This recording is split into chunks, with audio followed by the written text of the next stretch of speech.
Your earning depends on your learning. The big you learn, the big you earn. आपकी कमाई आपके learning यानी सीखने पर डिपेंड करती है। जितना ज्यादा आप सीखते हैं उतना ही ज्यादा आप कमाते हैं। हाय एवरीवन, दिस इज शान हिंदुस्तानी, योर इंग्लिश ट्रेनर। एंड आज के इस वीडियो में हम बात करेंगे वुड के बाकी बचे यूजेस की, क्योंकि कुछ यूजेस हम लोग प्रीवियस वीडियोस में सीख चुके हैं। इस वीडियो में मैं आपको कुछ ऐसे यूजेस बताऊंगा वुड के जो आप लोगों के लिए बहुत ज्यादा जरूरी है। जी हाँ, अब से प्रीवियस वीडियोस में हम लोगों ने 6 यूजेस वुड के सीख लिए हैं। अब बाकी के जो बचे यूजेस हैं उनको आज के इस वीडियो में हम लोग कवर करने वाले हैं। आई बिलीव वीडियो पे आप लास्ट तक बने रहेंगे, एक भी चीज स्किप किए बिना आप वीडियो को लास्ट तक देखें। और अगर हाँ, चैनल पर अगर आप पहली बार आए हैं तो चैनल को सब्सक्राइब जरूर कर लें, ताकि आने वाली वीडियोस का नोटिफिकेशन आप तक सबसे पहले पहुंच जाए और आपकी knowledge day to day upgrade होती चली जाए। तो चलिए शुरुआत करते हैं ज्यादा समय न लेते हुए आज की वीडियो में 7th यूज की। वुड के 7th यूज की जब हम बात करते हैं तो इसकी कंडीशन यह है कि कई बार हम पास्ट में कोई एक्सप्लेनेशन दे रहे हैं, पास्ट में कोई प्रेजेंटेशन हम दे रहे हैं और वहां पास्ट में कोई सेंटेंस फ्यूचर का आ जाए, फ्यूचर को रिप्रेजेंट करने के लिए बोला जाए, तो वहां पर विल नहीं वुड लगाया जाता है। Example, yesterday I went to the market, कल मैं बाजार में गया था। I met my friends there, मैं वहां अपने दोस्तों से मिला। One of my friends told me, मेरे एक दोस्त ने मुझे बताया that he would go to Mumbai, वो मुंबई जाएगा। ये बात कल ही हुई थी और कल ही उसने सेंटेंस बोला था कि वो मुंबई जाएगा। तो बिकॉज यहां पर पास्ट की एक्सप्लेनेशन में एक सेंटेंस फ्यूचर की तरफ इशारा कर रहा था, तो विल की जगह पर वुड का इस्तेमाल किया गया। ऐसे कई सारी सिचुएशन होती है जब हम लोगों को विल को रिप्लेस करके वुड लगाना पड़ता है। उसी की एक कंडीशन ये मैंने आप लोगों के सामने एक्सप्लेन की है in the form of 7th use of would. Would का 7th यूज आपको करवाया गया है। तो अभी बात करते हैं 8th यूज की। जी हाँ, वुड के 8th यूज में अगर हम बात करें तो मैं आपको बता दूं कि प्रीवियस जितने भी कॉन्सेप्ट्स आप लोगों ने सीखे हैं उन सभी कॉन्सेप्ट्स को यदि पैसिव वॉइस में कन्वर्ट किया जाए तो पैसिव वॉइस में भी विल की जगह पर वुड रिप्लेस कर दिया जाता है। जैसे होप वाला एक सेंटेंस था, अभी प्रीवियस वीडियो में भी आपको बताया गया था। अगर मैं उसी का एग्जांपल लूं, मैंने कहा उसे उम्मीद है कि उसे 100 रुपए दिए जाएंगे, तो ही होप्स दैट। अब यहां ही विल बी गिवन होना चाहिए था, लेकिन विल बी की जगह पर वुड बी लगा देंगे। He would be given ₹100।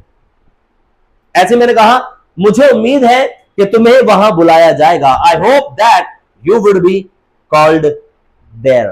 Passive voice में क्या होता है, विल बी के साथ थर्ड फॉर्म लगाई जाती है।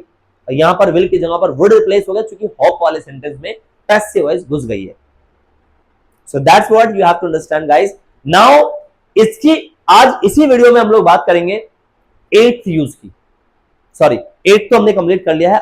आज के इस वीडियो में ही हम बात करेंगे 9th यूज की। 9th यूज होता है गाइस कंडीशनल सेंटेंसेस में कंडीशन इन पास्ट में।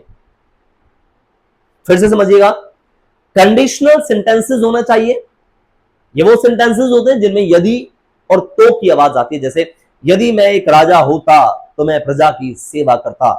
यदि और तो वाले सेंटेंसेस जो होते हैं इनको कंडीशनल सेंटेंसेस कहते हैं। तो यहां पर कंडीशनल सेंटेंसेस में कंडीशन पास्ट में होनी चाहिए, और कंडीशन इन पास्ट में जब होती है तो वहां पहले पार्ट में यदि किसी चीज का जिक्र या किसी का कंपैरिजन होता हुआ दिखाई दे तो सेकंड पार्ट में वुड लगना कंपलसरी होता है। एग्जांपल, यदि मैं एक राजा होता तो मैं प्रजा की सेवा करता। If I were a king, यहां पर भी ध्यान रखना है, इफ वाले सेंटेंस में, यदि वाले सेंटेंस में पहले पार्ट में जब कंपैरिजन किया जा रहा है किसी व्यक्ति का दूसरे व्यक्ति की इमेजिनेशन के साथ में, तो यहां सिंगुलर सब्जेक्ट हो या प्लूरल, सबके साथ वर लगता है। लाइक यदि मैं राजा होता, if I were a king, मैं प्रजा की सेवा करता, I would serve the people. Example एक और ले लेते हैं, यदि वह पक्षी होता तो वह आसमान में उड़ता। If he were a bird, he would fly in the sky. यदि वह एक टीचर होता तो वह बच्चों को पढ़ाता। If he were a teacher, he would teach the students.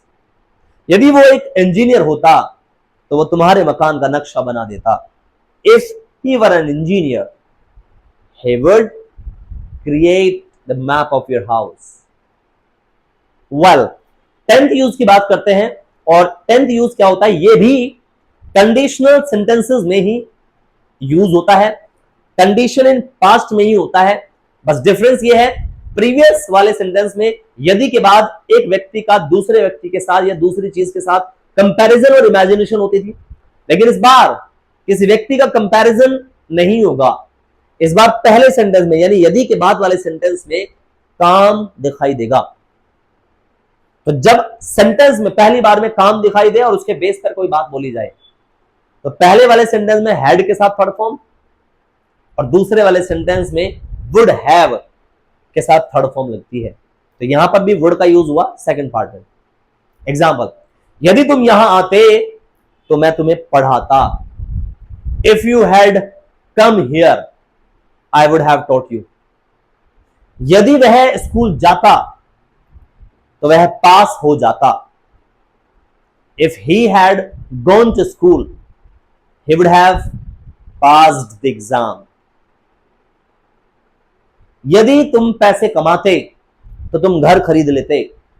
If you had earned money, you would have bought a house. यदि वह कार चलाता तो वह यहां जल्दी आ जाता। If he had driven the car, he would have come here early. तो यहां तक वुड के 10 यूजेस कंप्लीट होते हैं। आज की वीडियो में हम रखेंगे बस इतना ही।